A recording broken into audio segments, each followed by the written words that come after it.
رضاعی والدین اور بھائی بہنوں سے متعلق ایک سوال کیا تھا۔ پہلا سوال یہ تھا کہ رضاعی ماں باپ کون ہوتے ہیں؟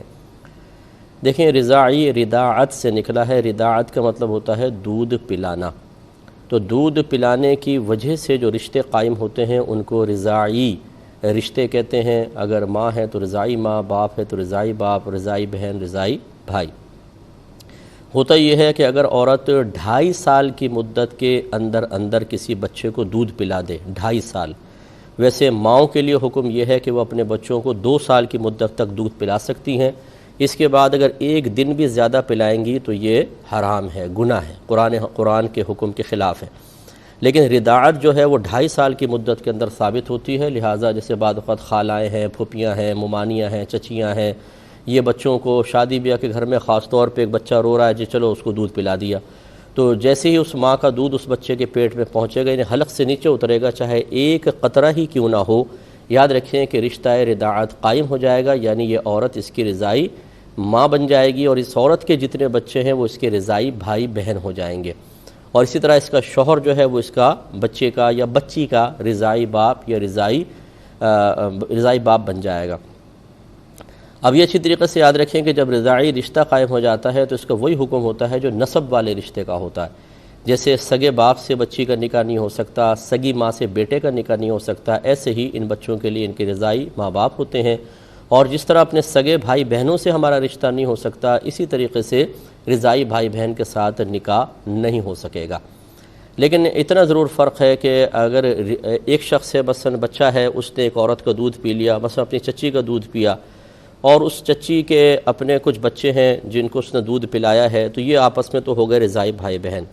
لیکن اس لڑکے کے جو بھائی بہن ہیں انہوں نے تو اس چچی کا دودھ نہیں پیا مثال کے طور پر، تو ان کے رضاعی بھائی کے، یعنی یہ جو بچے ہیں اس کے رضاعی بھائی ہوا، اس رضاعی بھائی کے جو بہن بھائی ہیں جنہوں نے ان کی ماں کا دودھ نہیں پیا ہے، ان سے ان بچوں کا رشتہ ہو سکتا ہے، اس میں کوئی حرج نہیں۔ اسی طرح اگر رضاعی بھائی بہن ہیں، ان کی اولاد ہوگی تو وہ آپس میں رشتہ ہو سکتا ہے، جیسے کہ سگے بھائی بہنوں کے اولادوں کا آپس میں نکاح ہوتا ہے۔ لیکن رضاعی باپ کے بارے میں ایک بات ضرور یاد رکھیں کہ رضاعی باپ وہ ہوگا کہ جس کی وجہ سے عورت کے دودھ اترا ہے، وہ اس بچے کا رضاعی باپ کہلائے گا۔ اس کو یوں سمجھ لیجئے کہ جب میاں بیوی میں جسمانی تعلق قائم ہوتا ہے، بیوی پریگننٹ ہوتی ہے، پھر بچہ پیدا ہوتا ہے، تو اللہ تبارک و تعالیٰ نے ایک نظام رکھا ہے کہ ماں کے دودھ اترنا شروع ہو جاتا ہے تاکہ وہ بچے کو دودھ پلائے۔ اب اس دودھ کا سبب یہ شخص کہلائے گا، کیونکہ اس کا جسمانی تعلق قائم ہوا، پھر یہ پریگننٹ ہوئی، پھر بچہ ہوا، پھر دودھ اترا، تو یہ شخص اس دودھ کے اترنے کا سبب بنا، لہٰذا یہ عورت اب جس بچے کو دودھ پلائے گی یہ شخص ان کا رضاعی والد بنے گا۔ لہٰذا معلوم یہ ہوا کہ بالفرض اگر اس شخص کا انتقال ہو جاتا ہے اور یہ عورت کسی اور شخص سے نکاح کرتی ہے، فوراً نکاح کر لیا مثلا 4 ماہ 10 دن کے بعد، اور ابھی اس عورت کے دودھ اتر رہا ہے، اب اس نے کسی بچے کو دودھ پلایا، تو چونکہ یہ دودھ اس شخص کی وجہ سے، نئے شوہر کی وجہ سے تو نہیں ہے، لہٰذا یہ اس کا رضاعی باپ نہیں بنے گا۔ یہ اچھی طریقے سے پوائنٹ سمجھنے والا ہے کہ جس شخص کی وجہ سے دودھ اترتا ہے یا جو دودھ کے اترنے کا سبب بنتا ہے، وہ جب دودھ بچوں تک پہنچے گا تو رضاعی والد ہوگا۔ اگر اس کے بعد کوئی اور شخص درمیان میں آ جاتا ہے اور اس کی وجہ سے دودھ نہیں اترا تھا، اب وہ عورت وہ دودھ پلا رہی ہے، تو اس کی وجہ سے یہ شخص کم از کم ان بچوں کا رضاعی والد نہیں ہوگا۔ ہاں، ماں سے تو رضاعی رشتہ قائم ضرور ہو جائے گا۔ ایک یہ کویسچن کیا گیا تھا کہ ایک میاں بیوی ہیں جو 6 سال سے ایک دوسرے سے دور ہیں، تو کیا ان کا نکاح ٹوٹ چکا ہے یا نہیں؟ مثلا شوہر باہر چلا گیا ہے اور کافی عرصے تک وہ وہاں 6 سال تک رہا ہے اور وہ اب آتا بھی نہیں ہے، لیکن خیر خبر تو ہے، تو کیا اب یہ عورت کسی دوسری جگہ نکاح کر سکتی ہے یا نہیں کر سکتی؟ دیکھیں، اچھی طریقے سے یاد رکھیں، چاہے ناراضگی ہو، چاہے اس طرح ہو کہ شوہر باہر کے ملک میں 10 سال 20 سال سے ہو، لیکن اس کی اطلاع ہو، کانٹیکٹ اس سے ہوں، تو جب تک وہ شوہر اس کو طلاق نہیں دے گا یا خلا کا پروسیس نہیں ہوگا کہ مال کے بدلے میں جو طلاق ہوتی ہے اس کو خلا کہتے ہیں، اور جو بغیر مال کے طلاق دی جاتی ہے اس کو صرف طلاق کہا جاتا ہے۔ دونوں میں بس اتنا ہی فرق ہوتا ہے، ورنہ اگر مرد پیسے لے کر عورت کو کہے میں نے تجھے طلاق دی، لفظ طلاق سے ہی کہہ دے، یہ خلا ہے، اور اگر پیسے نہیں لیتا ویسے طلاق دیتا ہے تو یہ طلاق ہے۔ تو اگر یہ درمیان میں ان کی جدائی رہی ہے، چاہے 100 سال جدائی رہے، جب تک خلا یا طلاق واقع نہیں ہوگا یہ عورت اسی شخص کی منکوحہ کہلائے گی، اس کے نکاح سے باہر نہیں نکل سکتی ہے۔ پہلے کال لے لیتے ہیں، پھر اس میں تھوڑی سے مسائل اور ہیں وہ عرض کریں گے۔ السلام علیکم۔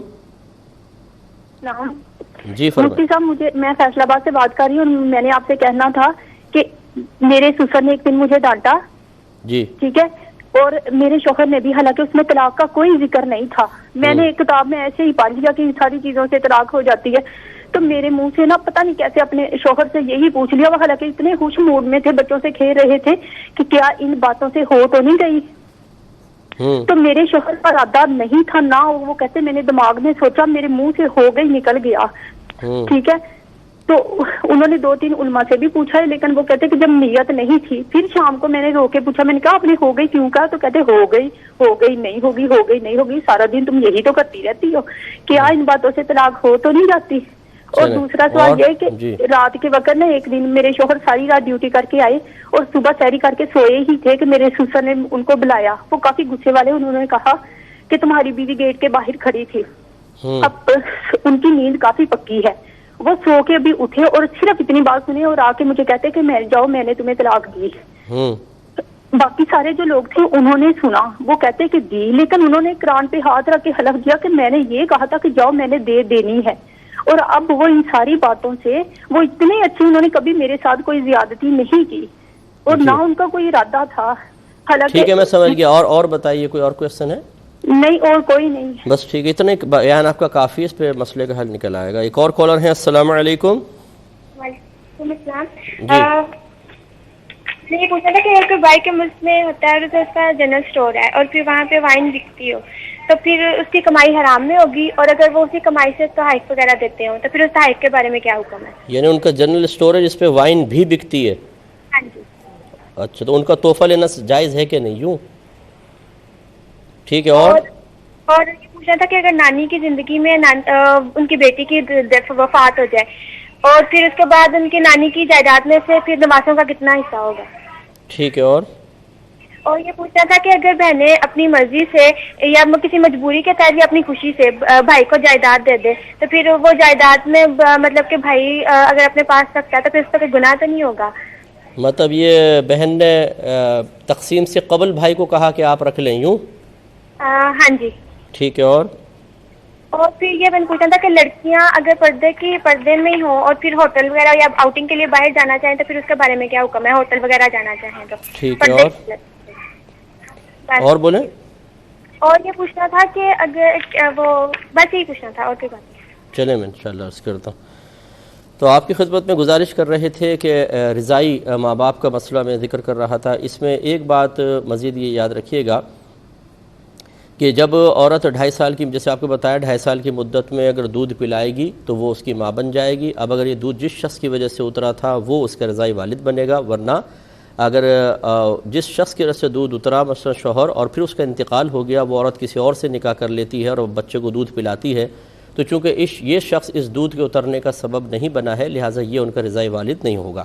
نتیجہ نکلے گا جب اگر بالفرض اس نے بچی کو دودھ پلایا ہے، یہ بچی جوان ہو جاتی ہے، تو یہ شخص اس کے لیے نامحرم ہے، اس سے پردہ کرنا واجب ہوگا. اس کے برعکس اگر یہ رضائی والد ہوتا تو پھر اس سے پردہ کرنا بالکل واجب نہیں، وہ سگے باپ کی طرح محرم ہوتا ہے، کیونکہ اس کا نکاح اس بچی کے ساتھ نہیں ہو سکے گا. دوسرا سوال جو